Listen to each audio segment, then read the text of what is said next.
kebaikan Tuhan sehingga pada pagi hari ini kita masih diberi kesempatan untuk beribadah di tempat ini. Sebelum kita memulai ibadah kita, mari kita bersatu di hadapan Tuhan dengan menaikkan pujian Tuhan berada di bait suci-Nya.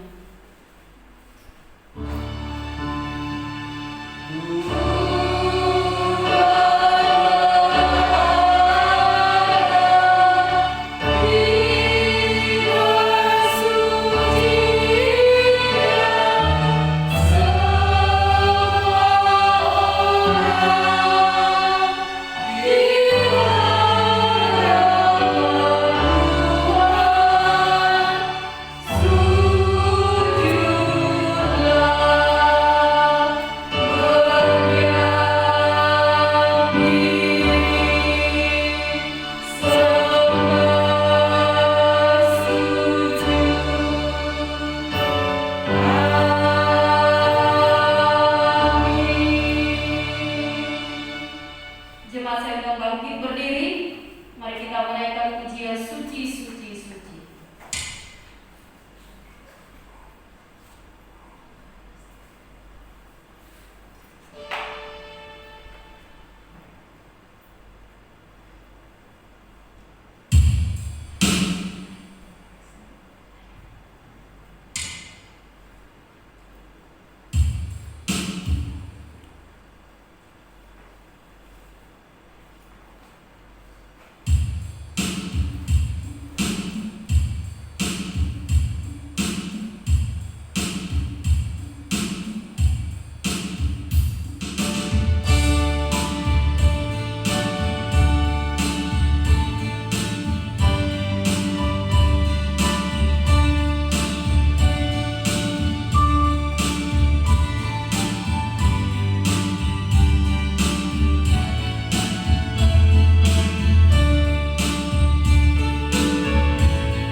Nas pembimbing bagi kita hari ini terambil dari Imamat.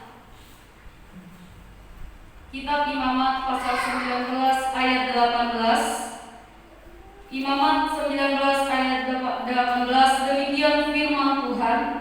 Janganlah engkau menuntut balas, dan janganlah menaruh dendam terhadap orang-orang sebangsamu, melainkan kasihilah sesamamu manusia seperti dirimu sendiri. Akulah Tuhan. Amin firman Tuhan.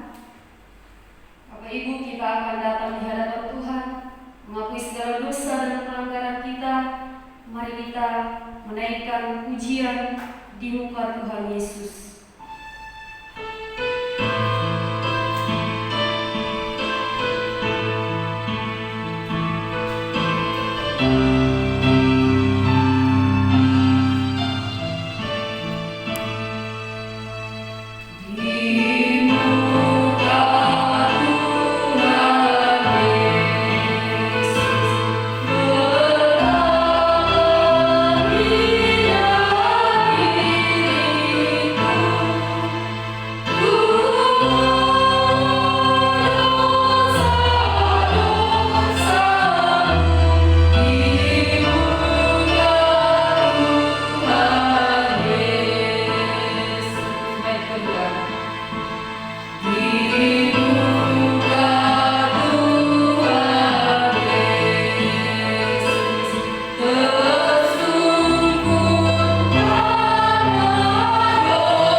Jemaat Tuhan, saya persilakan mengambil sikap teduh sejenak di hadapan Tuhan, mengakui dosa dan pelanggaran secara pribadi di hadapan Tuhan.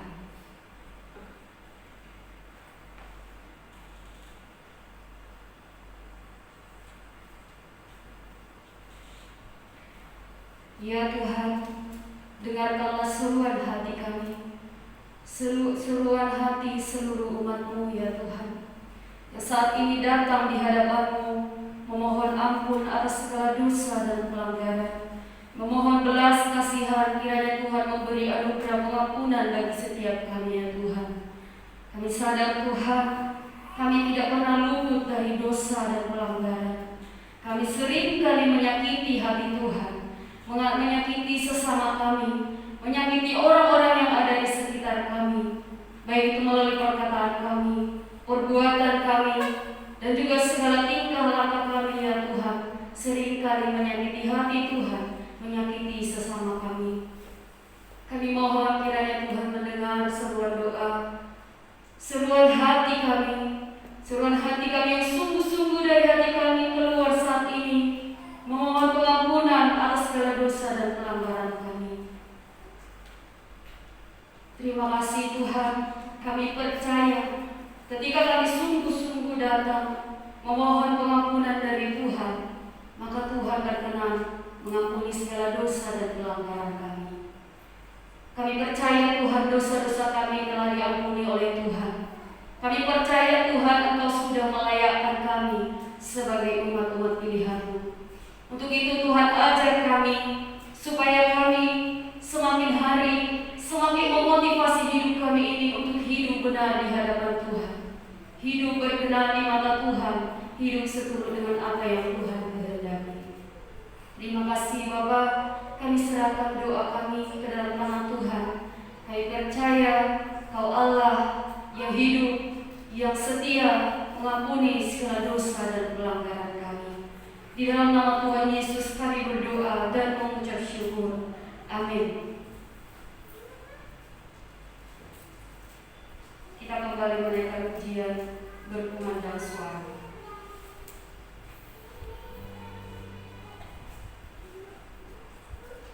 Jemaat saya bagi berdiri.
Aku percaya kepada Allah, Bapa yang Maha Kuasa, Khalik langit dan bumi, dan kepada Yesus Kristus, Anaknya yang tunggal Tuhan kita, yang dikandung dari Roh Kudus, lahir dari anak darah Maria, yang menderita sengsara di bawah pemerintahan Pontius Pilatus, disalibkan, mati dan dikuburkan, turun ke dalam kerajaan maut. Pada hari yang ketiga, bangkit pula dari antara orang mati,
Ya, puji Tuhan. Shalom Bapak Ibu.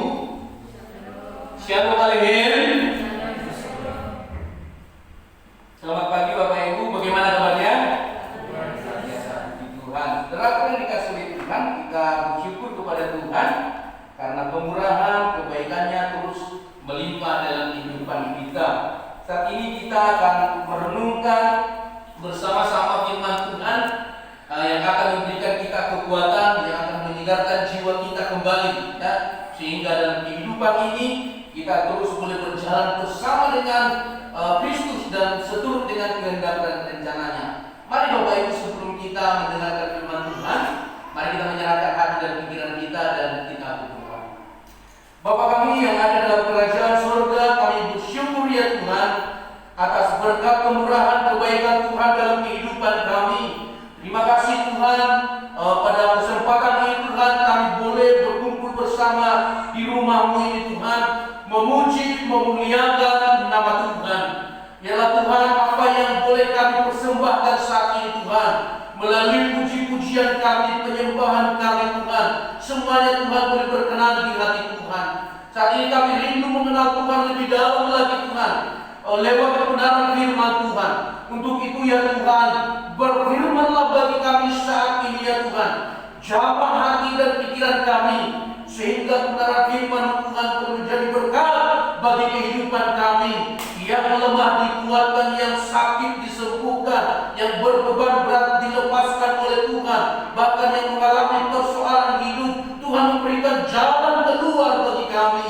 Terima kasih ya Tuhan. Untuk itu ya Tuhan, segala hal-hal yang mengganggu berjalannya firman Tuhan kami tolak dalam nama Yesus Kristus. Bila Tuhan juga Engkau mengurapi mulut lidah hamba-Mu, sehingga hamba-Mu Tuhan boleh menyampaikan apa yang menjadi isi hati Tuhan. Terima kasih Tuhan Yesus. Terima kasih Bapa. Kami serahkan pemberitaan firman Tuhan dalam tangan-Mu. Berfirmanlah bagi kami dan kami siap mendengarkannya. Di dalam nama Tuhan Yesus Kristus kami sudah berdoa dan mengucap syukur. Amin. Baik, puji Tuhan, saudara-saudaraku yang dikasihi oleh Tuhan, saya mengundang kita bangkit berdiri. Bersama-sama kita akan membaca firman Tuhan. Yang pertama kita ambil dari Ibrani 12 ya, ayat yang ke-15. Kita bisa baca bersama-sama saudara-saudara. Nah, saudaraku yang dikasihi oleh Tuhan, kita baca yang pertama yaitu Ibrani ya, pasal yang ke-12 ayat yang ke-15. 1, 2, 3. Jagalah supaya jangan ada seorang pun menjauhkan diri dari kasih karunia Allah, agar jangan tumbuh akar yang pahit, yang menimbulkan kerusuhan dan yang mencemarkan banyak orang. Satu lagi Efesus 4 ayat 31. 1, 2, 3. Segala kepahitan, kegeraman, kemarahan, pertikaian, dan fitnah hendaklah dibuang dari antara kamu. Demikian pula segala kejahatan. Nah, mari ke atas. Silakan duduk Bapak Ibu. Saudara sekalian, diberkatilah kita yang membaca firman Tuhan, yang merenungkan dan melakukannya. Nah, tema kita pada pagi hari ini yaitu kepahitan hati yang dipulihkan. Kepahitan hati yang dipulihkan. Nah, saudara-saudara, saya yakin dan percaya bahwa di antara kita itu pasti pernah mengalami yang namanya akar pahit ya. Akar pahit ataupun kepahitan hati. Nah, kepahitan hati ini menjadi salah satu yang menggerogoti kehidupan kita. Coba klik lagi di sana ya. Nah, apa itu? Coba kita lihat arti daripada kepahitan itu. Kepahitan itu merupakan suatu kebencian terhadap orang lain. Kebencian terhadap orang lain, benci terhadap orang lain. Karena apa? Karena kita dirugikan, karena kita mungkin ditindas, karena mungkin kita itu difitnah. Nah, sehingga apa? Kita muncul yang namanya kebencian, muncullah namanya pertikaian, muncullah namanya kemarahan. Itu kepahitan. Dan kemudian ada sesuatu yang namanya itu dendam. Dendam ini saudara-saudara itu ingin membalas perbuatan orang lain. Karena kepahitan, awas kalau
Nah, jadi ketika kena ke mata itu sangat pedih rasanya. Perih sekali itu. Jadi itu kepahitan. Orang yang kepahitan itu yaitu sama seperti dia keracunan, saudara-saudara. Kalau kita istilahkan itu beracun, ketika kita misalnya mengalami keracunan atau kena bisa ular, racun ular ataupun racun misalnya racun sianida, itu langsung menyebar ke seluruh tubuh dan itu sangat menyakitkan. Nah, demikian pula itu sebenarnya kepahitan. Nah, kepahitan itu benar-benar sangat mendalam sekali. Nah, coba klik. Kalau itu akar kepahitan, sekarang akar kepahitan. Jadi akar kepahitan itu kita bisa simpulkan kebencian, dendam, racun yang tertanam ataupun amarah yang begitu tajam dan kuat dalam diri seseorang, tertancap dalam diri seseorang. Nah, saudara-saudara, artinya di sana itu bahwa dendam itu sedang menancap di dalam diri kita. Kebencian itu menancap. Nah, dendam itu tumbuh dan juga racun itu sudah menyebar. Bahkan itu menimbulkan sesuatu dorongan yang kuat dan tajam untuk membalas seseorang.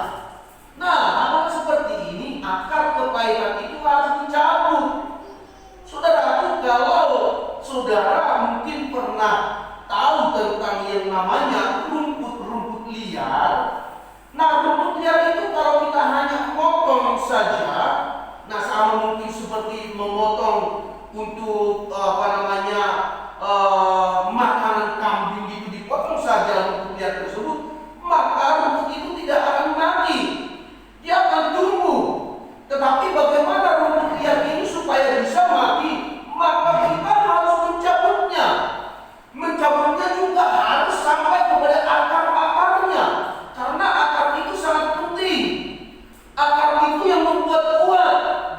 Kalau akar kepahitan itu tumbuh terus, tinggal terus dalam hidup, akan menjadi kuat, tersimpan terus, tidak akan pernah mati. Oleh karena itu bagaimana caranya? Nah, akar kepahitan ini harus dicabut, ya, harus dicabut sampai ke akar-akarnya. Nah, saudaraku yang dikasihi Tuhan, itulah namanya akar kepahitan.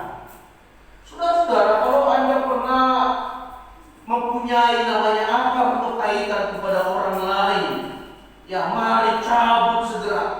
Jangan sampai itu bertumbuh dan berakar kuat. Karena apa? Karena berakar kuat itu sangat sulit nanti dicabut. Karena sudah merambat. Itu akar kepahitan. Nah, saudara-saudara, kita lihat contoh dalam Alkitab, ya. Dalam Alkitab yang digambarkan munculnya atau suatu akar kepahitan yang mendalam dalam kehidupannya. Kita buka 1 Samuel 17 ayat 1 sampai 14.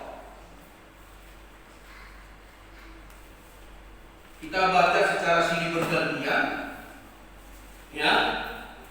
1 Samuel 17 ayat 1 sampai 14. Saya ayat pertama dan Bapak Ibu ayat kedua, dan demikian berganti-gantian seterusnya, ya. Nasihat Ahitofel digagalkan oleh nasihat Husai. Ayat pertama, berkatalah Ahitofel kepada Absalom, izinkanlah aku memilih 12.000 orang, maka aku akan bersiap dan mengejar Daud pada malam ini juga. Ayat 2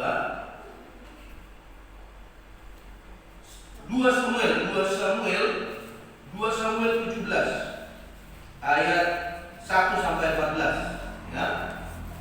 2 Samuel pasal 17 ayat 1 sampai 14.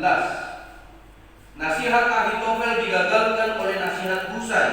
Berkatalah Ahitofel kepada Absalom, izinkanlah aku memilih 12.000 orang, maka aku akan bersiap dan mengejar Daud pada malam ini juga.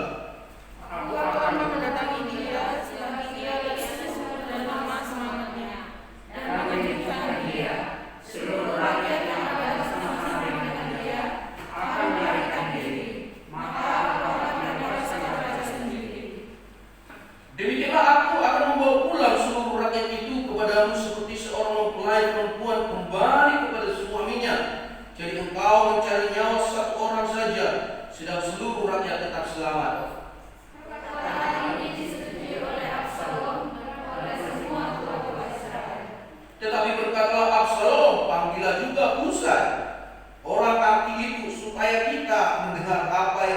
dikatakannya.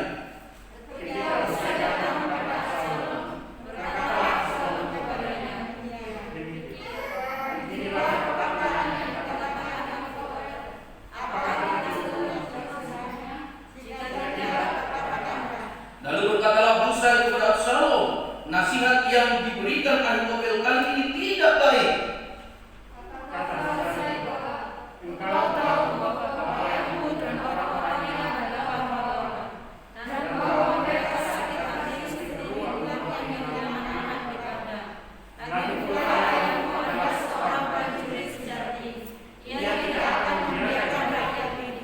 Tentulah ia sekarang bersembunyi dalam salah satu lubang atau di salah satu tempat. Apabila pada penyerangan pertama beberapa orang tewas dan ada orang mendengar hal itu, maka orang akan berkata, rakyat yang telah mengikut Absalom sudah menderita kekalahan.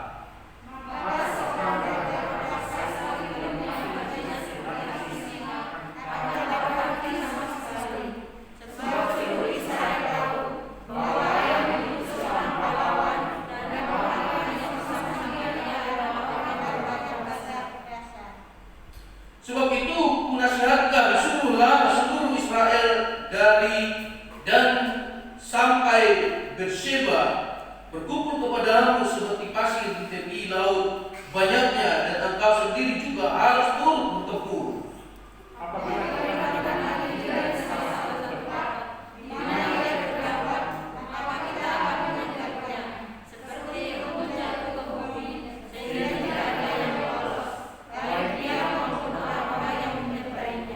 Dan jika ia mengundurkan diri ke suatu kota, maka seluruh Israel dan akan mengikat kota itu dengan tali, dan kita akan menyeretnya sampai ke sungai, sehingga batu kecil pun tidak terdapat lagi di sana. Lalu berkatalah Absalom dan seluruh orang Israel, nasihat Husai orang Arki itu lebih baik daripada nasihat Ahitofel. Sebab Tuhan telah memutuskan bahwa nasihat Ahitofel baik daripada dengan maksud supaya Tuhan mendatangkan celaka kepada Absalom. Amin, firman Tuhan. Nah, saudara-saudaraku yang dikasihi oleh Tuhan, beberapa hal yang akan kita lihat dari perikop ini, yaitu tentang Ahitofel, ya. Kalau kita berbicara tentang Ahitofel ini, kita akan melihat bahwa Ahitofel ini dia adalah seorang penasehat, ya. Dia adalah seorang penasehat Daud yang diandalkan. Nah, saudara-saudara yang dikasihi oleh Tuhan, kalau kita bisa lihat di dalam 2 Samuel 15 ayat yang ke-12 berkata demikian, ketika Absalom hendak mempersembahkan korban, disuruhnya datang Ahitofel orang Gilo itu, penasihat Daud dari Gilo kotanya. Demikianlah persepakatan gelap itu menjadi kuat, dan makin banyaklah rakyat mengiak Absalom. Nah, saudara-saudara, kalau kita bisa melihat bahwa Ahitofel ini dia adalah seorang penasihat yang diandalkan oleh Raja Daud. Nah, artinya di sana berarti bahwa Ahitofel ini dia itu dekat dengan para pembesar-pembesar. Ahitofel ini adalah dekat dengan pejabat-pejabat tinggi. Bahwa Ahitofel ini dia suka memberikan nasihat kepada pembesar, kepada raja, dan juga kepada pejabat-pejabat. Itulah Ahitofel. Nah, Ahitofel ini artinya dia punya suatu kedudukan yang tinggi. Dia punya suatu kedudukan yang yang bisa dipercayai oleh orang banyak. Nah, itulah Ahitofel. Tapi tidak hanya sampai di sana. Ahitofel ini yang kedua dikatakan bahwa dia adalah seorang pelayan. Nah, mengapa dikatakan seorang pelayan? Jadi dikatakan di sana ayat 12 tadi dari pasal 15, ketika Absalom hendak mempersembahkan korban. Artinya di sana bahwa Ahitofel ini adalah seorang pelayan. Dia adalah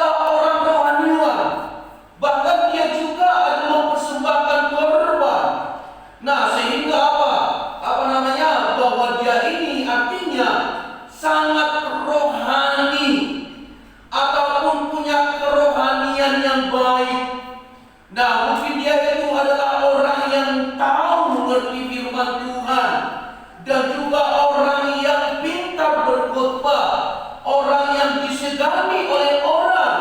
Karena apa? Dia adalah seorang pelayan. Dia adalah seorang pelayan, bahkan bukan hanya sampai di sana, bahkan dia berbicara atas nama Tuhan. Ya, coba kita perhatikan di dalam 2 Samuel 16 ayat 23 dikatakan di sana.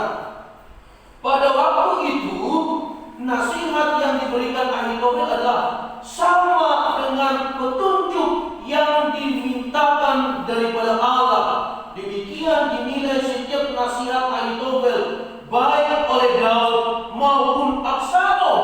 Jadi sangat luar biasa. Ahitofel ini tadi bukan hanya dia adalah seorang penasihat, bukan hanya dia adalah seorang pelayan, dia mempersembahkan korban, tetapi dia juga berbicara atas nama Tuhan. Bayangkan saudara-saudara, ketika Ahitofel berbicara, maka orang-orang menganggapnya itu dia mereka sama seperti mendengar suara Tuhan. Wah, luar biasa. Saudara-saudara, ada seperti itu orang-orang. Banyak saudara-saudara yang dikasihi Tuhan, ketika banyak orang saat ini dia berbicara firman Tuhan, maka orang juga kadang mendengarnya, waduh, sama seperti suara Tuhan. Luar biasa, saya dipulihkan, saya diberkati karena suaranya sangat memberkati saya. Nah, saudara-saudara, ada seorang kesaksian mengatakan ketika dia mendengarkan suara pengkhotbah yang sangat terkenal, yaitu Benny Hinn. Saudara, dia merasakan bahwa dia sedang mendengarkan suara Tuhan. Nah, saudara yang dikasihi oleh Tuhan, nah, inilah yang dialami oleh Ahitofel. Dia berbicara atas nama Tuhan. Dia membicarakan firman Tuhan, bahkan dikatakan apa yang dikatakannya. Dan orang-orang mendengarnya sama seperti mendengarkan suara Tuhan. Wah, luar biasa. Berarti dia ini adalah orang yang sangat dipakai Tuhan, luar biasa. Nah, makanya dikatakan di dalam 2 Samuel 16 ayat 23, mendengar Ahitofel sama dengan mendengar Tuhan. Nah, saudara-saudaraku yang dikasihi oleh Tuhan, ini adalah suatu kesaksian hidup yang dimiliki oleh Ahitofel. Ya, saudara-saudara, tapi jangan salah, saudara-saudara. Ketika pola hidup, bentuk hidup seperti yang dimiliki oleh Ahitofel dulu, sekarang juga dimiliki oleh banyak Ahitofel modern. Nah, contohnya orang-orang yang pintar berkhotbah, orang-orang yang pintar menasihati orang, orang-orang yang berbicara atas nama Tuhan banyak, bahkan lebih hebat daripada Ahitofel yang dulu. Sekarang Ahitofel modern, sekarang itu begitu banyak, saudara-saudara. Nah, tetapi bukan hanya itu saja, saudara-saudara. Ternyata Ahitofel ini, saudara-saudara, punya sesuatu kehidupan yang munafik waktu di sana. Nah, di mana ketika dia punya pola hidup, ya, dia kehidupannya itu sebagai penasehat, dia sebagai pelayan mempersembahkan korban, berbicara atas nama Tuhan. Ternyata apa? Ternyata semua itu hanyalah sebagai topeng.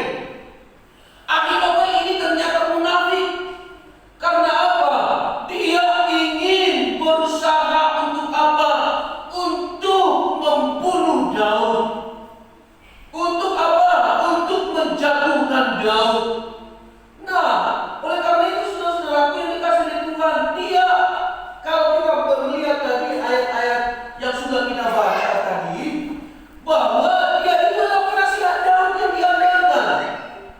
Wah, saudara-saudara, kalau Daud menganggap Ahitofel ini adalah sahabat, dia penasihatnya yang diandalkan, artinya di sini bahwa Ahitofel sedang munafik, bahwa Ahitofel sedang memakai topeng dalam jabatannya. Dia pura-pura baik kepada Daud, padahal dia punya suatu kepahitan, suatu dendam, suatu kebencian terhadap Daud. Nah, saudara-saudaraku yang dikasihi oleh Tuhan, itu yang dimiliki oleh Ahitofel dalam kehidupan Tuhannya. Saudara-saudara, sekarang itu begitu banyak orang-orang memakai topeng-topengnya. Saudara-saudara, Ahitofel modern ini sekarang memakai topeng melayani Tuhan, ya, sebagai menutupi suatu kejahatan-kejahatan dan dosa-dosanya. Sekarang banyak Ahitofel memakai topeng, ya. Dia itu menutup suatu dosa kejahatannya dengan melakukan suatu hal-hal yang baik. Saudara yang dikasihi oleh Tuhan, ingat, sekalipun kita itu memakai topeng dalam melayani Tuhan, memakai topeng kebaikan kita, tapi Tuhan itu tahu kedalaman hati kita. Tapi Tuhan itu tahu apa yang menjadi niat hati kita, niat busuk yang ada di dalam hidup kita itu. Tuhan tahu itu semuanya. Tuhan tidak pernah tidak ada yang tersembunyi bagi setiap manusia, bagi setiap diri kita ini. Tapi Tuhan lihat itu semua. Dan ketika kita punya sesuatu gaya hidup seperti Ahitofel ini, maka kita juga mempertanggungjawabkan itu di hadapan Tuhan. Jangan munafik, saudara-saudara. Ya, jangan memakai topeng dalam kehidupan ini. Hiduplah tulus di hadapan Tuhan. Hiduplah baik di hadapan Tuhan. Hiduplah benar di hadapan Tuhan. Nah, karena apa? Tidak ada yang tersembunyi di hadapan Tuhan. Coba klik ya. Kita baca sama-sama Ibrani 4 ayat 13. 1, 2, 3. Dan tidak ada sesuatu makhluk pun yang tersembunyi di hadapan segala sesuatu telanjang yang kepadanya kita harus memberikan pertanggungan jawab. Tidak ada satu makhluk pun tersembunyi di hadapannya. Tidak ada. Semua itu terang di hadapan Tuhan. Tuhan lihat sampai ke dalam hati kita. Kalau hati kita busuk, kalau hati kita jahat, kalau hati kita tidak baik, Tuhan lihat semuanya itu. Dan itu kita pertanggungjawabkan di hadapan Tuhan. Nah, saudara-saudaraku yang dikasihi oleh Tuhan, jadi kesaksian daripada yang dimiliki Ahitofel ini adalah suatu kepahitan. Nah, coba kita akhirnya apa yang terjadi ataupun tragedi yang dialami oleh Ahitofel. Yang pertama itu dia itu bersekongkol ya dengan Absalom. Dia bersekongkol dengan Absalom. Nah, coba kita perhatikan di dalam 2 Samuel pasal 15 ayat 12. 2 Samuel 15 ayat 12. Saya bacakan untuk kita semuanya. Ketika Absalom hendak mempersembahkan korban, disuruhnya datang Ahitofel, orang Gilo itu, penasihat Daud dari Gilo. Kotanya, demikian persepakatan gelap itu menjadi kuat, dan makin banyaklah rakyat yang memihak kepada Absalom. Tragedi apa yang terjadi dalam diri Ahitofel? Yang pertama, dia itu bersekongkol dengan Absalom. Persekongkolan, niat jahat yang mereka sedang bangun.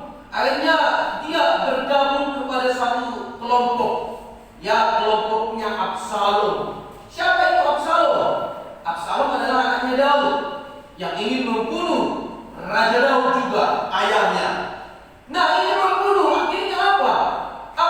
Ahitofel ini menggabungkan diri, bersekongkol dengan siapa? Dengan Absalom anaknya Daud. Untuk apa? Untuk membunuh Daud, untuk mengejar Daud.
untuk menghampiri gundik-gundik ayahnya di istana. Saudara yang dikasih supaya apa? Supaya semakin memperkeruh keadaan. Kan ini kan Absalom dengan Daud ini kan lagi sedang bertengkar ini, keluarganya bertengkar. Bahkan Absalom mau bunuh Raja Daud. Nah, datang pihak ketiga ini adalah Ahitofel, di mana dia juga adalah penasihat Daud, kawannya Daud. Saudara, supaya apa? Supaya memperkeruh keadaan. Wah, gini Absalom, saya sudah gabung sama kamu. Ya, pokoknya kita akan membunuh. Berikan saya perintah, saya akan membunuh Daud, ayahmu. Dan kemudian ada cara satu lagi, supaya kamu semakin membenci ayahmu, hampiri gundik-gundik ayahmu yang ada di istana, supaya dia semakin benci. Nah, hal-hal seperti ini tentu saudara-saudaraku yang dikasih oleh Tuhan, ada hal-hal yang menyebabkan kenapa sampai Ahitofel begitu sangat dendam kepada Daud. Ya, saudara-saudara, kita juga pasti sangat-sangat sangat tidak terima dan sangat marah ketika apa? Ketika anak kita itu disuruh orang lain untuk menghampiri istri kita. Nah, itu kan sangat fatal sekali. Nah, saudara, ini yang dilakukan oleh Ahitofel.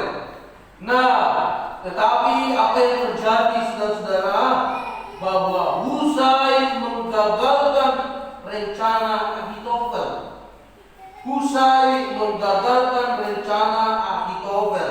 Nah, coba tadi itu yang sudah kita baca di dalam 2 Samuel 17 ayat yang ke-14 dikatakan di sana, lalu berkatalah Absalom dan setiap orang Israel, nasihat Husai orang Arki itu lebih baik daripada nasihat Ahitofel. Sebab Tuhan telah memutuskan bahwa nasihat Ahitofel yang baik itu digagalkan, dengan maksud supaya Tuhan mendatangkan celaka kepada Absalom. Nah, ini menjadi kalimat inti ataupun ayat inti yang harus kita perhatikan. Ternyata apa yang direncanakan oleh Ahitofel ini, persekongkolan yang dilakukan oleh Ahitofel, bahkan nasihat buruk yang diberikan Ahitofel kepada Absalom, ya digagalkan oleh Husai. Siapa Husai? Husai juga adalah termasuk salah satu penasehat daripada Raja Daud. Bahkan Husai ini adalah sahabat karib. Nah, dia mengatakan yang sebenarnya kepada Absalom. Nah, dikatakan tidak baik itu nasihat daripada nasihat Ahitofel. Ingat, ayahmu itu adalah prajurit-prajuritnya banyak sekali. Dan dinasihati begitu banyak, akhirnya apa yang terjadi? Akhirnya gagallah apa yang direncanakan, dan juga nasihat-nasihat daripada Ahitofel ini semuanya gagal total. Akhirnya apa yang terjadi pada diri Ahitofel ini, saudara-saudara? Akhirnya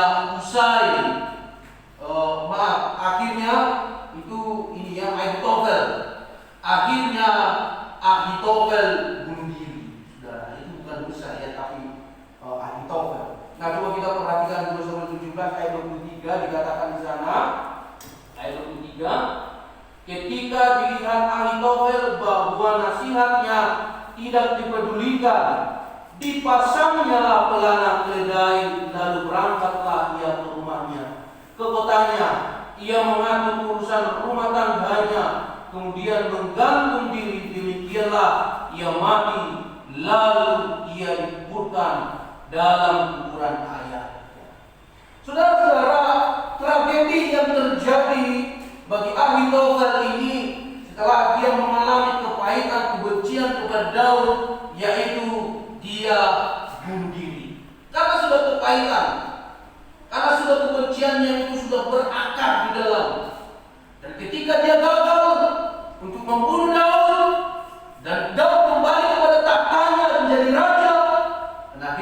terjadi? Ahitofel bunuh diri. Kenapa? Dia sudah stres. Karena tersimpan terus di dalam hatinya. Nah, coba sebenarnya kita akan lihat dulu sebenarnya sih apa yang menjadi dendam berkarat, ya akar pahit yang di dalam hati Ahitofel ini. Coba kita klik di sana. Riwayat Ahitofel, kalau kita melihat namanya Ahitofel, Ahitofel itu arti namanya adalah saudara kehancuran. Jadi saudara nanti kalau punya anak, nanti jangan buat namanya Ahitofel ya. Ya. Itu namanya artinya adalah saudara kehancuran. Nah, apa yang membuat dia sakit hati? Ternyata Batseba ini adalah cucu daripada Ahitofel. Nah, apa yang dilakukan oleh Daud kepada Batseba cucunya ini? Nah, ketika Daud melihat dari atas sono dan melihat Batseba sedang mati, dan kemudian apa? Batseba itu diambil oleh Daud menjadi istrinya, ya menjadi istrinya yang melahirkan anak juga, ya kan? Nah, dan kemudian apa? Kemudian inilah yang menjadi akar pahit daripada si Ahitofel ini. Coba kita perhatikan di dalam 2 Samuel 11 ayat 3. 2 Samuel 11 ayat 3. Lalu Daud menyuruh orang bertanya tentang perempuan itu. Orang berkata, itu adalah Batseba binti Eliam, istri Uria orang Het itu. Istri Uria, ya anak daripada Eliam. Dan kemudian saudara-saudara, bahwa kita coba lihat di sana itu 2 Samuel 23 ayat 34. 2 Samuel 23 ayat 34. Demikianlah firman Tuhan. Ayat 34.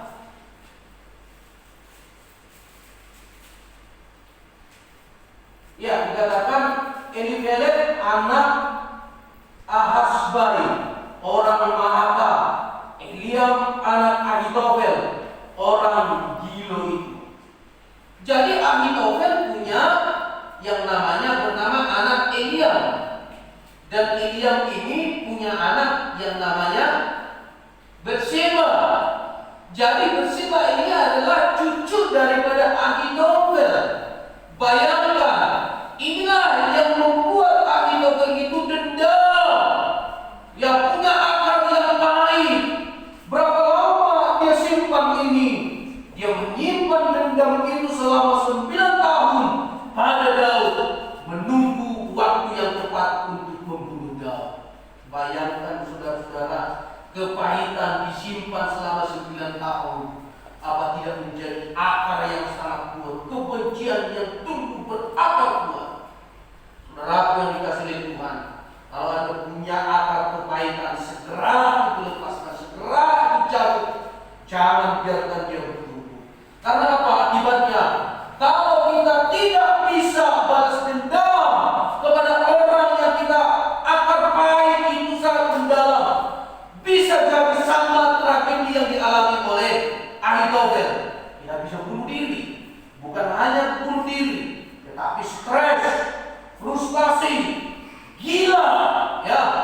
Bahkan saudara-saudaraku yang dikasihi oleh Tuhan, kita bisa mengalami yang namanya luka batin. Saudara-saudara, akhirnya itu Ahitofel juga mengalami yang namanya luka batin. Luka batinnya tapi nggak diobati, nggak ada yang mengobati. Yang mengobati luka batinnya itu tidak ada, tapi dendamnya yang terus berkembang, kebenciannya kepada Daud yang terus berkembang. Itu yang dialami oleh Ahitofel. Akhirnya tidak ada pemulihan, luka batin tidak ada pemulihan dalam dirinya. Akhirnya apa? Ahitofel ini bunuh diri. Nah, saudara-saudara yang dikasihi oleh Tuhan, nah jadi saudara, akar pahit atau kepahitan itu juga akan menimbulkan yang namanya luka batin, saudara ya. Klik di sana, luka batin, saudara-saudara.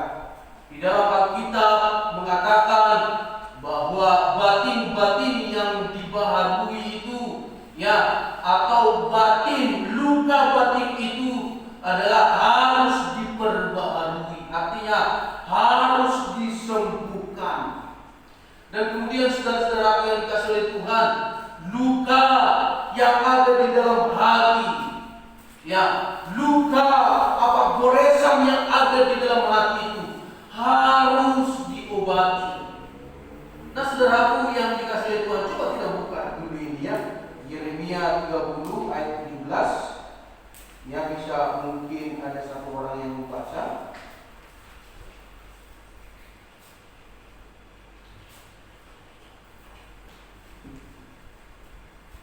Ya, Yeremia 30 ayat 17. Ayat 17 boleh dibuka. Ya, coba kita baca sama-sama. 1, 2, 3. Sebab aku akan mendatangkan kesembuhan bagimu, aku akan mengobati luka-lukamu. Demikian firman Tuhan. Sebab mereka telah menyebutkan engkau orang buangan, yakni sisa yang tiada seorang pun menanyakan. Saudara-saudara yang dikasih oleh Tuhan, inilah yang terjadi ketika kita bisa menyimpan kepahitan, ya, akar pahit. Nah, kita merasa seperti orang buangan. Nah, padahal saudara-saudara, engkau dan saya itu berharga di mata Tuhan. Sekalipun kita mengalami luka batin karena orang lain, nah kita ini berharga di mata Tuhan. Seperti Ahitofel itu, lupa dia ingat ada suatu rencana Tuhan ataupun yang dinamakan dengan yang namanya kedaulatan Tuhan. Tuhan bisa atur semuanya. Ingat saudara-saudara yang dikasih oleh Tuhan, kita semua ini punya dosa. Ya, kita orang yang berdosa. Nah, kalau kita menyimpan dendam kepada orang lain, kebencian terhadap orang lain, justru itulah dosa yang bergerobak di kehidupan kita, hingga kita mengalami luka batin yang tidak bisa terobati. Saudara yang dikasih oleh Tuhan, bahwa luka batin ini juga adalah harus dibalut, ya, harus dibalut supaya apa? Bisa sembuh. Nah, saudara-saudara, kedatangan Yesus itulah yang menjadi juru selamat. Bahkan dia menjadi pribadi yang mengobati luka-luka saya dan saudara. Nah, sekalipun orang menganggapnya dia ini adalah orang yang kena penyakit. Nah, coba kita buka dalam Yesaya 53 ya. Yesaya 53 ayat 3 sampai 5. Yesaya 53 ayat 3 sampai 5. Nah, coba kita baca sama-sama ya. Yesaya 53 ayat 3 sampai 5. Sudah dapat? Nah, coba kita baca bersama-sama. 1, 2, 3.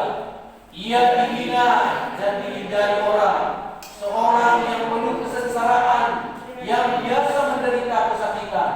Ia sangat dihina sehingga orang menutup mukanya terhadap dia, dan bagi kita pun dia tidak masuk hitungan. Tetapi sesungguhnya penyakit kita lah yang ditanggungnya, dan kesengsaraan kita yang dipikulnya. Padahal kita mengira dia kena tulah, dipukul dan ditindas salah. Tetapi dia tertikam oleh karena pemberontakan kita, dia diremukan karena kejahatan kita. Ganjaran yang mendatangkan keselamatan bagi kita ditimpakan kepadanya, dan oleh bilur-bilurnya kita menjadi sembuh. Saudara-saudara, saya dan saudara adalah orang yang terluka karena dosa. Makanya kedatangan Yesus Sang Juru Selamat itu, dia mati tertikam dan diremukkan karena kejahatan kita. Dan oleh bilur-bilurnya saya dan saudara menjadi sembuh. Nah, saudara-saudara, bagaimana penyembuhan luka batin? Coba kita perhatikan. Yang pertama adalah mari kita terbuka, saudara. Saudara, kunci daripada penyembuhan luka batin, mari kita terbuka kepada Tuhan. Mari kita terbuka kepada pembimbing rohani. Nah, saudara-saudara, apa yang dialami oleh Ahitofel ini, dia pendam dalam hatinya. Dia tidak terbuka kepada orang. Dia tidak terbuka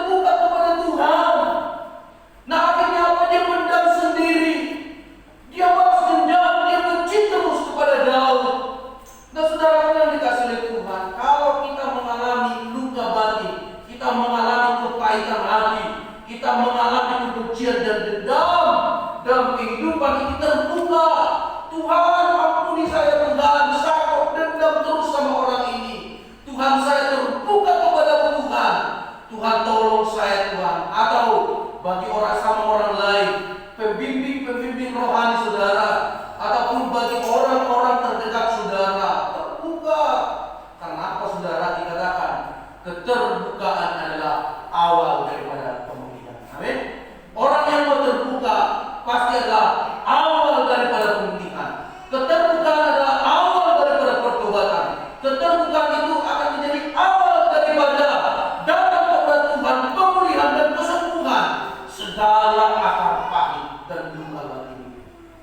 Saudara coba klik di sana, coba kita baca di dalam Yakobus 5 ayat 16, 1, 2, 3.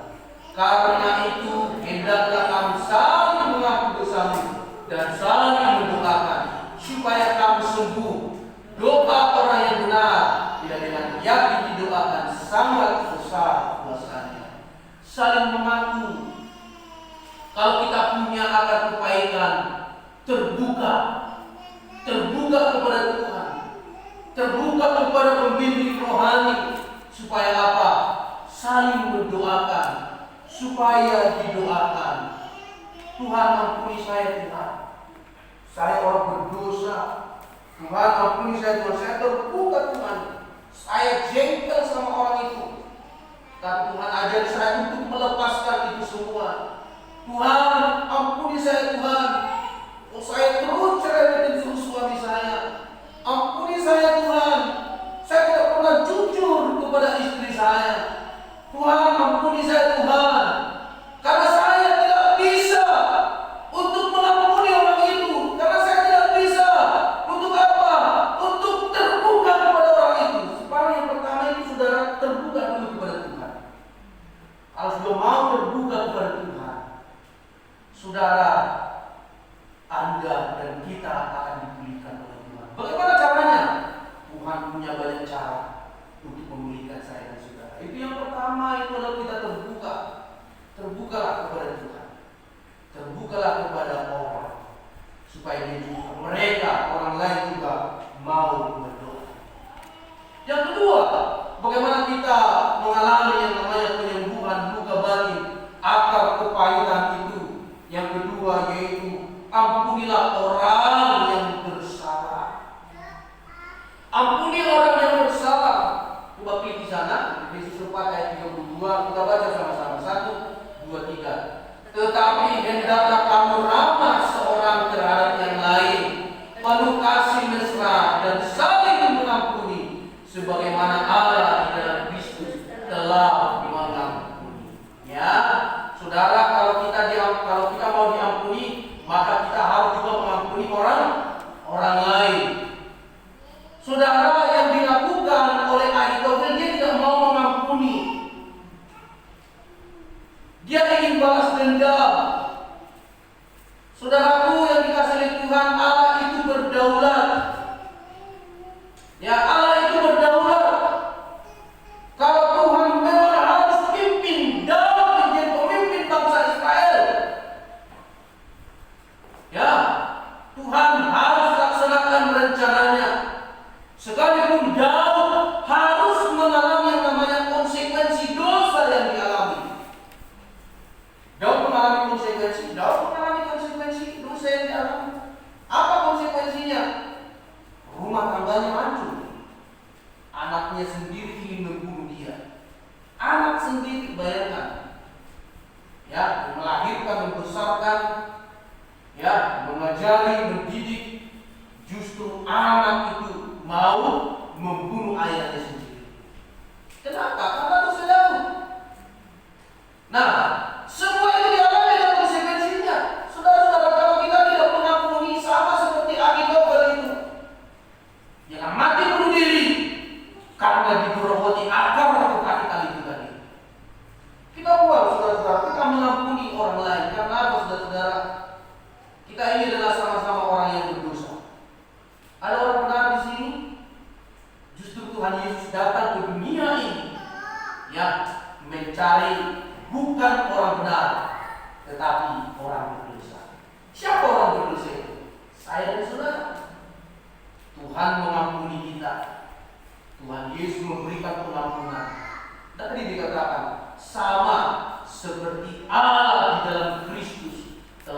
mematikan. Memang saudara-saudara gampang mengampuni, oh sangat susah saudara-saudara. Sangat susah sekali. Saudara, apalagi itu membuat ataupun suatu masa depan kita hancur. Misalnya seseorang yang diperkosa, apakah dia akan gampang mengampuni orang yang memperkosa dia? Oh tidak.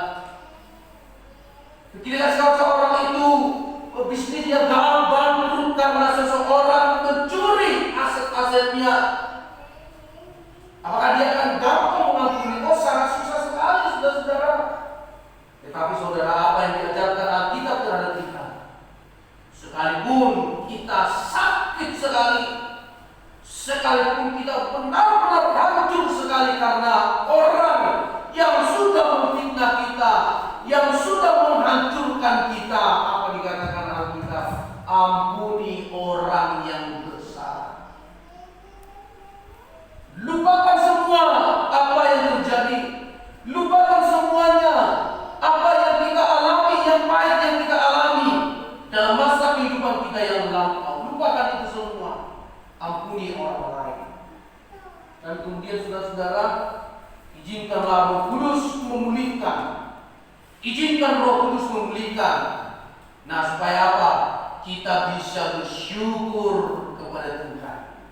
Apa yang telah kita alami, ya, apa yang akar pahitnya kita alami selama ini, ya kita boleh lepaskan. Coba kita buka Roma 8 ayat 8, klik di sana. 1, 2, kita baca sama-sama. 1, 2, 3. Kita tahu sekarang bahwa Allah turut bekerja dalam segala sesuatu untuk mendatangkan kebaikan bagi mereka yang mengasihi Dia, yaitu bagi mereka yang terpanggil sesuai dengan rencana. Kan saudara-saudara? Nah, orang yang terbuka, dia akan bisa menerima keadaan yang dialaminya. Orang yang mau mengampuni, dia pasti mau melupakan dan meninggalkan masalahnya. Dan dia akan bersyukur. Terima kasih Tuhan. Saya bersyukur kepada Tuhan. Saya boleh ada sebagaimana saya ada saat ini Tuhan. Semua yang terjadi dalam kehidupan saya ini, saya yakin dan percaya semua mendatangkan kebaikan. Saudara-saudaraku yang dikasihi oleh Tuhan, ada seorang yang bernama yaitu Joyce Meyer, ya. Saudara-saudaraku yang dikasihi oleh Tuhan, Joyce Meyer. Nah, coba klik di sana. Nah, coba yang di atas, ya, di atas. Dan sebelum itu, kita coba melihat Yusuf, saudara-saudara, ya. Yusuf 50, Kejadian 50 ayat 20. Coba kita baca sama-sama. Kejadian 50 ayat 20.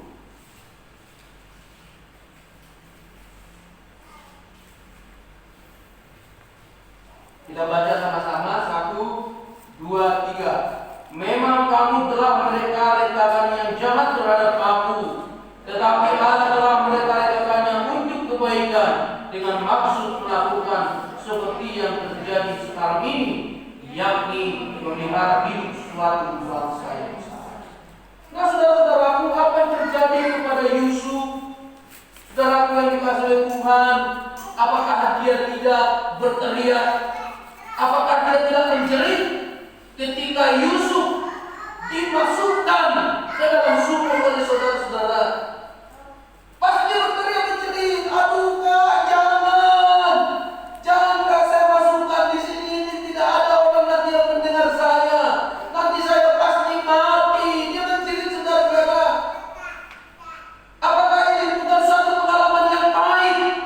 Saudaranya sendiri yang memasukkan dia ke dalam apa? Ke dalam sumur tersebut. Suatu pengalaman yang pahit, akar yang pahit.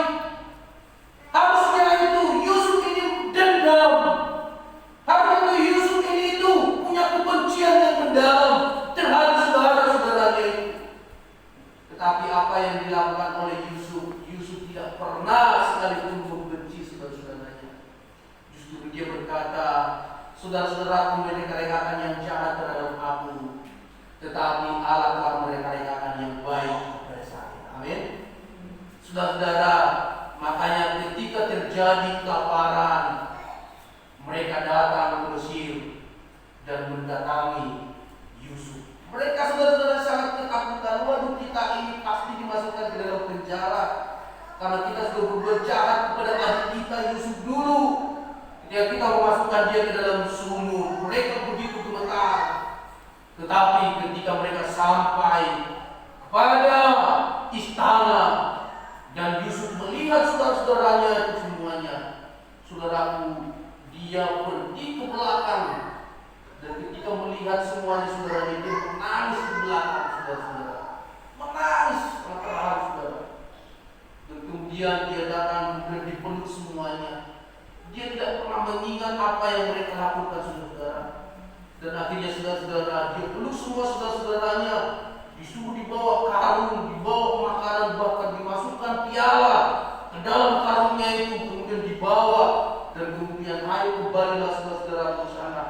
Kalian kembali lagi, bawa ayah ke sini nanti supaya kita bisa makan dan minum di sini. Saudara-saudara, dia tidak menyimpan dendam, saudara-saudaranya. Dia tidak menyimpan akar kepahitan. Dan dia selalu melihat hal yang positif. Kalau bukan karena kakak-kakak saya ini melakukan hal yang dulu dilakukan sama saya tidak mungkin jadi seperti ini ada di istana. Dia melihat suatu hal yang positif, dia tidak menyimpan dendam. Akhirnya apa? Terjadi suatu pemulihan. Ya, terjadi suatu suatu kebahagiaan di dalam keluarga mereka. Nah, kita jangan simpan akar kepahitan itu dalam kehidupan kita. Saudara-saudaraku, di sana ada seorang yang bernama yaitu Joyce Meyer. Ya, Joyce Meyer ini adalah seorang penulis dan pembicara Kristen karismatik yang sangat luar biasa di Amerika Serikat. Nah, saudara-saudara, pada masa kecilnya, pada waktu kecilnya, dia itu diperkosa oleh ayahnya. Dan dia setelah diperkosa oleh ayahnya, dan kemudian dia itu setelah saudara, pada masih kecil, dan dia ingin bunuh diri saudara-saudara. Karena apa? Dia menganggap bahwa hidupnya tidak berharga lagi, tidak ada artinya lagi. Lebih baik bunuh diri saja. Untunglah saudara-saudara, dia ditatangi oleh kawannya, dan kemudian dia diajak ke gereja. Ayo ke gereja, dan kemudian ikut ke gereja saudara-saudara. Dan kemudian pada satu kesempatan saudara-saudara, satu kali ketika dia sudah mulai umur 20 tahun, dan dia itu diajak oleh kawannya untuk Bible study, belajar Alkitab. Nah, dan akhirnya setelah belajar Alkitab begitu lama, dan Tuhan izinkan dia menjadi seorang pengkhotbah yang sangat luar biasa. Dia seorang penulis yang begitu banyak, buku-bukunya diterjemahkan ke dalam berbagai bahasa dan yang sangat memberkati. Nah, saudaraku yang dikasihi oleh Tuhan, akhirnya saudara-saudara pada suatu kali dia berusaha untuk mendatangi ayahnya, saudara. Dia mendatangi ayahnya, saudara, dan kemudian dia mulai mengatakan, "Ayah, saya mengampuni ayah." Nah, ayah itu begitu sangat terharu dan menangis. Ya, menangis karena dia sangat menyesal sekali karena apa yang sudah dia lakukan. Tapi Joyce Meyer ini berkata, bukan karena aku sanggup mengampuni ayah, tetapi karena Yesus yang sudah mengampuni saya, sehingga saya sanggup mengampuni ayah. Dan kemudian menangis, dan kemudian selang beberapa waktu ayahnya ini meninggal. Tapi sebelum meninggal saudara-saudara, Joyce Meyer ini menantang ayahnya. Yesus yang telah membuat saya percaya, Yesus yang telah mengampuni saya, maukah ayah bertobat dan menerima Yesus? Dan akhirnya ayahnya ini mau menerima Yesus, dan dia dibenarkan menjadi orang percaya kepada Tuhan. Saudara yang dikasihi oleh Tuhan, dan kemudian pada saat itu dia diizinkan untuk membaptis ayahnya. Anaknya sendiri membaptis ayahnya. Jadi baptis ayahnya. Saudara Tuhan. Terkadang kita bingung apakah ini mungkin cara Tuhan supaya ayahnya bisa bertobat. Saudara, banyak hal yang tidak bisa kita pahami dalam kehidupan ini. Tapi satu hal yang harus kita akui dalam kehidupan ini. Ingat, kita ini adalah orang yang berdosa.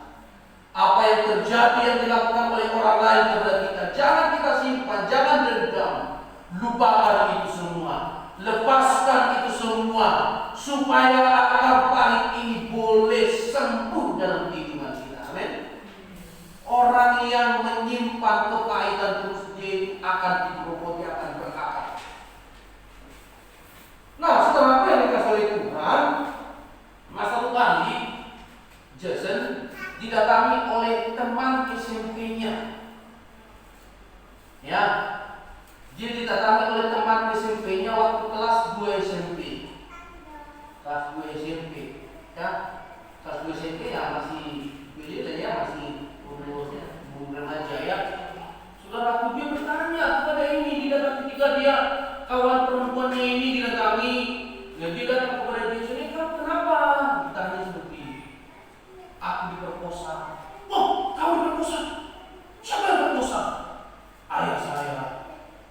Waduh, saudaraku yang dikasih oleh Tuhan, dia diperkosa oleh ayahnya, masih umur kelas 2 SMP. Dan ternyata ayahnya memperkosa anaknya ini dalam keadaan mabuk dan tidak sadar, saudara-saudara. Dan akhirnya apa yang terjadi? Dia hamil, saudara-saudara. Hamil. Waduh, stres ini tahu, saudara. Dia stres dan kemudian dia frustasi, bahkan dia hampir seperti orang gila. Dia hampir seperti orang gila, saudara-saudara. Akhirnya sampai apa yang terjadi? Anak ini harus dipasung. Bayangkan, dipasung. Karena dia sudah menderita kepahitan sekali, stres frustasi dia. Karena apa yang dilakukan oleh ayahnya terhadap dia. Jadi dipasung, saudara-saudara. Dan kemudian apa yang terjadi, saudara-saudara? Ketika satu kali dia dihampiri oleh cahaya, dan dia tahu itu adalah Tuhan. Dia bertanya, "Tuhan, kenapa ini terjadi? Kenapa kau izinkan ayah saya memperkosa saya dan harus saya akan seperti ini? Kenapa, Tuhan?" Dia bertanya demikian.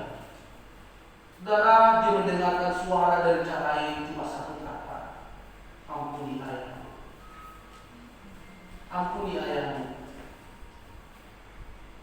Dan kemudian setelah dia mulai mau mengampuni di dalam hatinya, dia mulai mengampuni, dia pulih kembali. Artinya dia sehat kembali. Dan kemudian dilepaskan dari pasungnya. Dan kemudian dia mendatangi ayahnya karena mereka sudah dipisahkan. Dan dia melihat ayahnya sudah terus kering. Karena apa yang terjadi, saudara yang dikasih Tuhan, kemudian dia mendatangi, "Ayah, aku mengampuni engkau, ayah. Sekalipun ayah telah berbuat jahat kepadaku, tapi aku mengampuni ayah."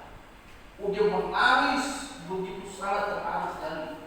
Dia menangis, "Ampuni saya tidak sengaja. Saya juga tidak sadar waktu melakukan itu. Saya dalam keadaan mabuk." Saudara itu yang dikasih oleh Tuhan, pada waktu setelah beberapa selang kemudian ayahnya juga meninggal, dan juga anak yang dikandungnya itu lahir dengan normal dan dibesarkan, dan dia lahirlah dari seorang anak ayah, ya. Jadi anak ayahnya, saudara-saudaraku, anaknya melahirkan dari dia sendiri, saudara.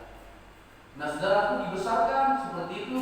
Akhirnya setelah seperti itu, maka Jason ini dia punya terinspirasi karena kesaksian daripada seorang kawannya. Saudara, nama lagi itu adalah Bapak Sentuhan.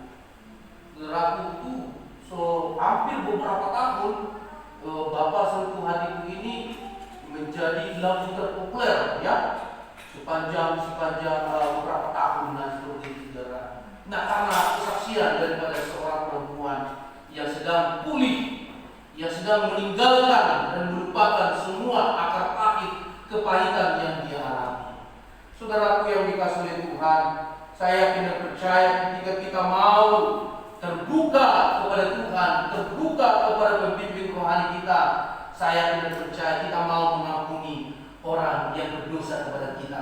Orang kita pasti sanggup mengampuni, melupakan kejahatan-kejahatan orang yang sudah dilakukan terhadap kita.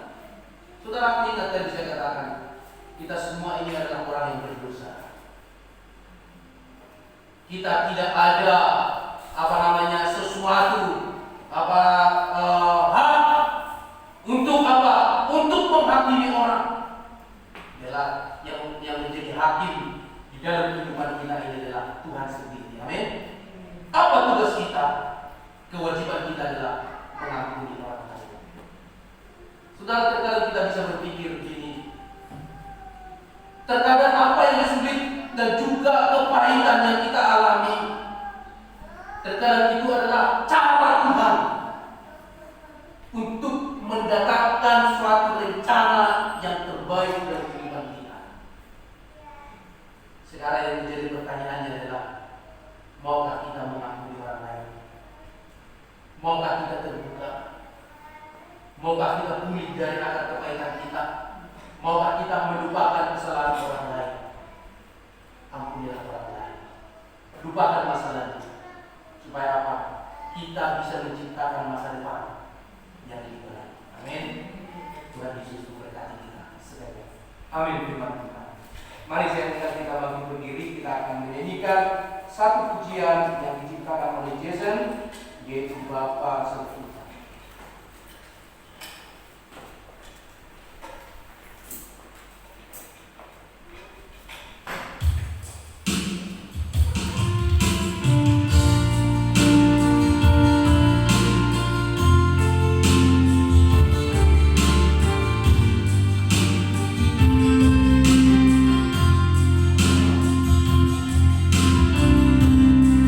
Betapa aku mencintai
dihancurkan oleh kasih dan pengampunan daripada Kristus. Terima kasih ya Tuhan. Biarlah Tuhan kami yang mungkin saat ini mengalami kepahitan hati dipulihkan oleh Tuhan. Biarlah kami yang mengalami luka batin saat ini disembuhkan oleh Tuhan. Biarlah kami yang mengalami dendam dan juga kebencian saat ini Tuhan menolong kami, memberkati kami, bahkan memulihkan kami dari semua itu dalam nama Yesus. Karena kami tahu Tuhan, karena Tuhan telah mengampuni kami terlebih dahulu. Terima kasih Tuhan Yesus. Hamba-Mu boleh selesai berbicara, tetapi Roh Kudus akan terus mengingatkan firman ini untuk kami terus lakukan dalam kehidupan ini. Terima kasih Tuhan Yesus. Di ucapan syukur kami Tuhan, kami bersyukur atas berkat firman Tuhan. Dalam nama Tuhan Yesus Kristus kami berdoa dan mengucap syukur. Amin. Silakan Ibu Bapak Ibu sekalian. Ya baik, saudara-saudaraku yang dikasihi oleh Tuhan, Bapak Ibu diberkati firman Tuhan. Bapak Ibu diberkati firman Tuhan. Ya, marilah kita segala kebencian, akar pahit, dendam, luka batin yang ada dalam kehidupan ini kita buang semua, kita cabut akar pahit itu. Amin. Cabut semuanya. Ya, saudara-saudara, katakan dulu yang bisa Anda katakan samping kiri kanannya itu, buanglah kepahitan dari dirimu. Ayo, ya. Iya, jangan hanya dikatakan ya, tapi dilakukan. Ya, buat supaya kita menjadi berkat bagi orang lain. Nah, baik saudara-saudara, kita akan mendengarkan beberapa hal, ya, pengumuman. Saudara-saudara, yang pertama webinar pemuda remaja. Ya, saudara-saudara, saya baru dihubungi dari Badan Pengurus Pusat minggu kemarin, yaitu memberitahukan bahwa akan ada nanti webinar yaitu pemuda remaja pada hari Sabtu tanggal 28 November 2020 ya, 2020 pukul 17.30 atau setengah 6. Ada webinar pemuda remaja GKR se-Indonesia diselenggarakan oleh Badan Pengurus Pusat, ya, GKR, dan pembicaranya nanti akan ada Pendeta Regi Arthur dan juga Rian Tibet, ya. Temanya itu yaitu investment 101 ala milenial Kristen, ya. Pimpinan Tuhan dalam melihat peluang kerja dan berbisnis. Nah, saudara-saudara, semua remaja pemuda diharapkan nanti mengikuti webinar ini. Ya, caranya harus mendaftar. Itu nanti pendaftarannya di sini. http forms Google. Nah ini ya. Jadi itu nanti pendaftarannya. Saya harap pemuda-pemuda remaja nanti semuanya tidak ada yang tidak ikut. Semua ikut untuk mengikuti acara ini. Tanggal 28 masih 1 bulan ya. Dan nanti di semuanya remaja pemuda itu didaftarkan ini ya. Daftar namanya nanti dari KKR mana ya. Jadi supaya supaya langsung terdaftar di sana. Ini free, tidak bayar ya. Oleh karena itu mari kita ikuti nanti yang pemuda remaja nanti supaya kita juga mendapatkan sesuatu hal-hal yang positif dari webinar ini ya, dari acara ini.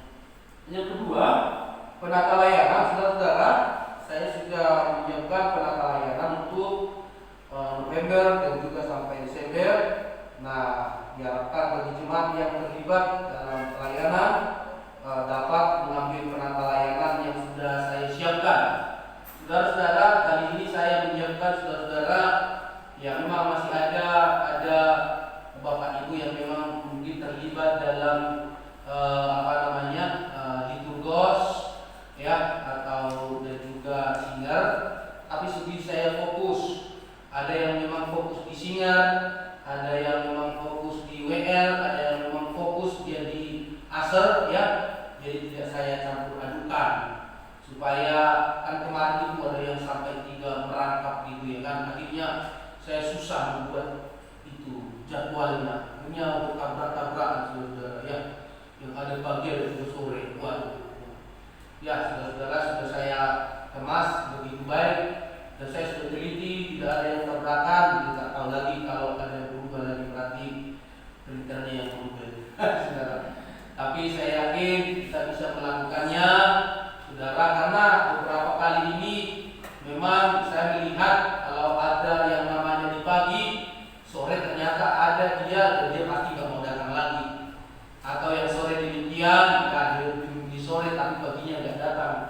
Nah, saudara, artinya saya buat di pagi ada, di sore nggak ada, saudara ya. Supaya kita bisa lebih melaksanakan pelayanan ini tidak menjadi satu beban, saudara ya. Kadang ya aduh kok banyak sekali pelayanan saya ini tuh, kadang ya saudara-saudara saya memaklumi juga, saudara ya. Kita semuanya sibuk, tapi bersyukurlah kepada Tuhan kita masih diberi kesempatan untuk melayani Tuhan. Nah, kalau hidup kita ini sudah nggak sakit lagi, nggak ada punya tenaga lagi, Tuhan tidak mau pakai, saudara ya.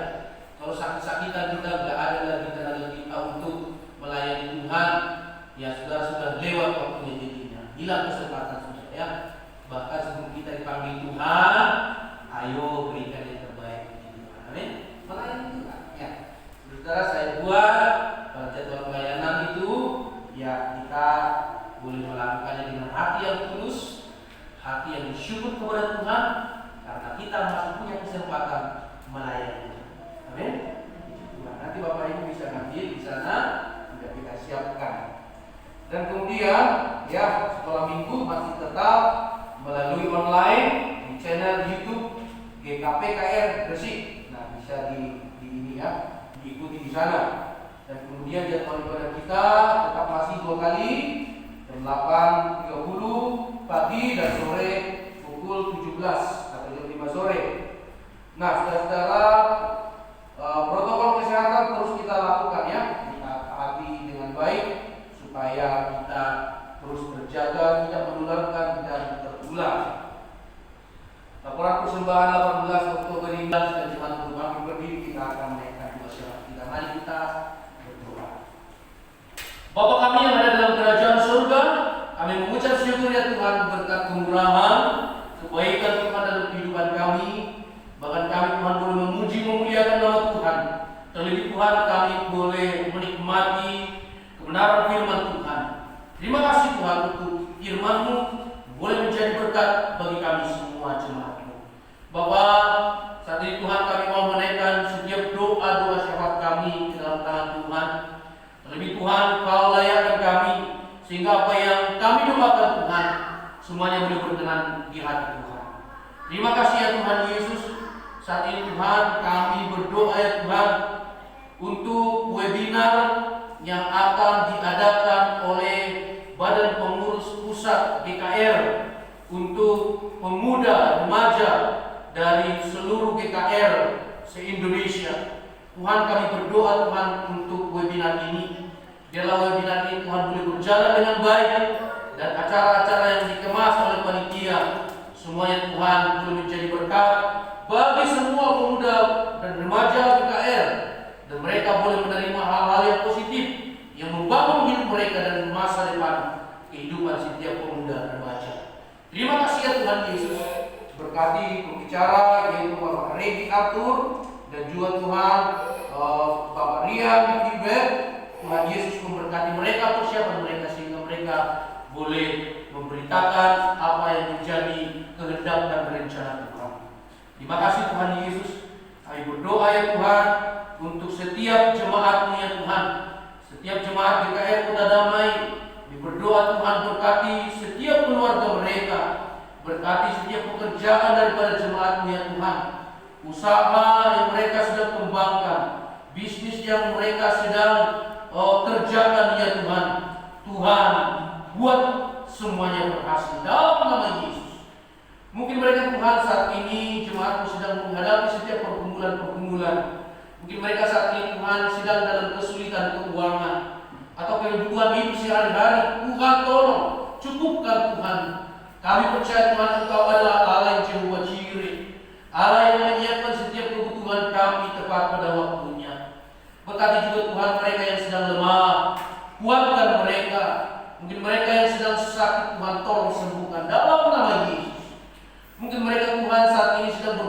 dalam keluarga mereka, hubungan relasi suami, istri, dan juga anak-anak. Tuhan, biarlah Engkau mencurahkan damai sejahtera di tengah-tengah keluarga jemaat-Mu, bahkan hati yang saling mengampuni, hati yang saling mengasihi, sehingga berkat Tuhan, damai sejahtera Tuhan boleh tercurah di tengah-tengah keluarga jemaat-Mu, Tuhan. Terima kasih ya Tuhan Yesus, terima kasih Bapa. Kami juga berdoa Tuhan buat mereka yang sedang bergumul, mereka sedang mencari pekerjaan. Tuhan berikan pekerjaan bagi mereka. Dan mereka Tuhan sedang mencari pasangan hidup. Tuhan berikan yang terbaik bagi mereka ya Tuhan. Terima kasih Tuhan. Kami berdoa untuk seluruh jemaat Tuhan. Tuhan lindungi, jagai senantiasa Tuhan dari virus corona COVID-19 ini Tuhan. Biarlah Tuhan semuanya Tuhan boleh terjaga karena kemurahan perlindungan yang daripada Allah. Tidak ada satupun Tuhan jemaat GKI Kota Damai yang tertular COVID-19 karena pertolongan dan penyertaan daripada Tuhan. Karena itu Tuhan, kami serahkan seluruhnya, setiap jemaat Tuhan, setiap jemaat GKI Kota Damai di dalam tangan Tuhan. Kami berdoa ya Tuhan, untuk pandemi COVID-19 ini Tuhan, biarlah semuanya Tuhan boleh cepat berlalu, sehingga aktivitas kami Tuhan boleh kami lakukan seperti biasa. Tuhan berkati para dokter, perawat, bidan, dan relawan, bahkan mereka yang terjun langsung Tuhan berhadapan dengan COVID-19. Tuhan jaga lindungi mereka Bapa. Bahkan mereka Tuhan yang terinfeksi COVID-19, Tuhan sembuhkan mereka dengan kuasa darah Yesus, dalam nama Tuhan Yesus. Berkati para pemimpin kami Tuhan untuk menciptakan suatu kebijakan-kebijakan untuk menolak dan juga Tuhan untuk memutus rantai COVID-19 ini Tuhan, sehingga COVID-19 ini Tuhan segera berlalu. Terima kasih ya Tuhan Yesus. Kami berdoa Tuhan untuk pilkada serentak yang akan dilaksanakan bulan Desember ini Tuhan. Tuhan tolong senantiasa Tuhan acara pilkada serentak ini Tuhan, supaya tidak terjadi Tuhan penularan COVID-19 dan acara Tuhan boleh berjalan dengan kondusif, dan juga Tuhan suasana dalam pilkada ini Tuhan semuanya berjalan seturut kehendak dan rencana Tuhan, sehingga boleh terpilih Tuhan pemimpin-pemimpin yang sudah Tuhan rencanakan dalam lingkungan kami, kota kami ya Tuhan. Terima kasih ya Tuhan Yesus. Terima kasih Bapa yang baik. Kami juga berdoa ya Tuhan untuk pelayan-pelayan Tuhan yang terlibat di dalam melayani Tuhan. Tuhan tolong berkati keluarga mereka, berkati senantiasa pekerjaan mereka, anak-anak mereka Tuhan. Terima kasih Tuhan, berkati apa yang menjadi perkumpulan mereka. Tuhan tolong senantiasa, biarlah Tuhan pelayan-pelayan Tuhan yang sudah terlibat di dalam melayani Tuhan, beri hati yang tulus, hati yang mengasihi Tuhan, hati yang memandang kepada Tuhan.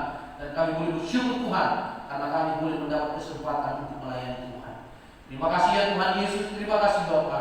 Banyak Tuhan doa-doa syafaat kami yang belum bisa kami sebutkan satu persatu, tapi kami percaya Tuhan Engkau mengetahui apa yang menjadi setiap kerinduan kami dan pergumulan kami dalam kehidupan ini. Terima kasih ya Tuhan Yesus. Kami serahkan Tuhan doa syafaat kami ini ke dalam tangan-Mu, dan kami percaya Engkau senantiasa mendengar dan menjawab doa kami. Dalam nama Tuhan Yesus Kristus, kami juga berdoa dan mengucap syukur sebagaimana Tuhan telah mengajarkan kami berdoa bersama-sama. Bapa kami yang di surga, dikuduskanlah nama-Mu, datanglah kerajaan-Mu, jadilah kehendak-Mu di bumi seperti di surga. Berikanlah kami pada hari makanan kami yang cukupnya, dan ampunilah kami akan kesalahan kami, seperti kami juga mengampuni yang bersalah kepada kami. Dan janganlah membawa kami dalam pencobaan, tetapi lepaskanlah kami daripada yang jahat. Karena Engkau yang punya kerajaan dan kuasa dan kemuliaan sampai selama-lamanya. Amin. Silakan duduk Bapak Ibu Saudara sekalian. Kita serahkan kepada Ibu.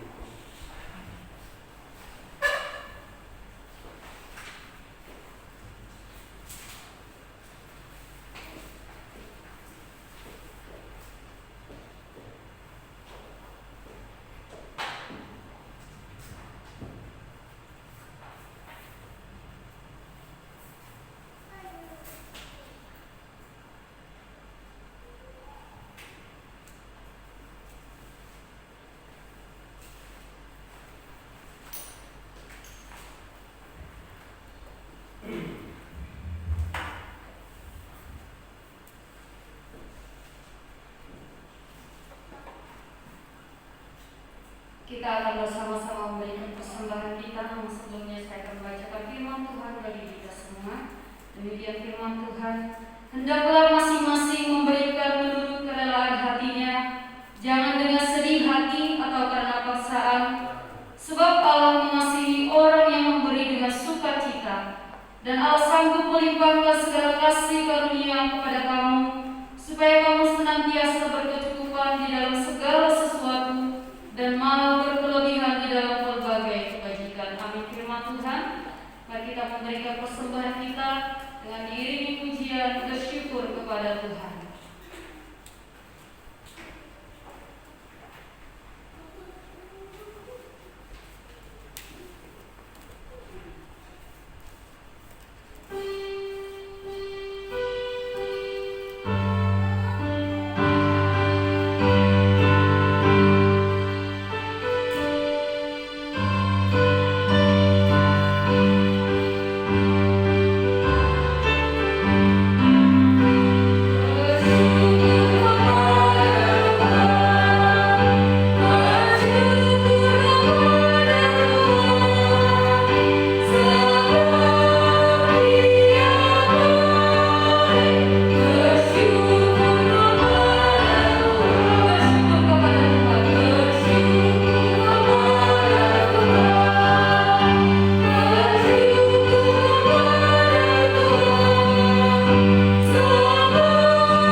Elsa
hidup kita menghadap kepada Tuhan.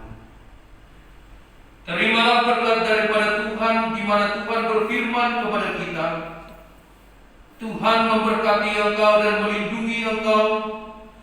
Tuhan menyinari engkau dengan wajah-Nya dan memberi engkau kasih karunia. Tuhan menghadapkan wajah-Nya kepadamu dan memberi engkau damai sejahtera mulai saat ini sampai selama-lamanya. Amin. Amin. Amin. Amin.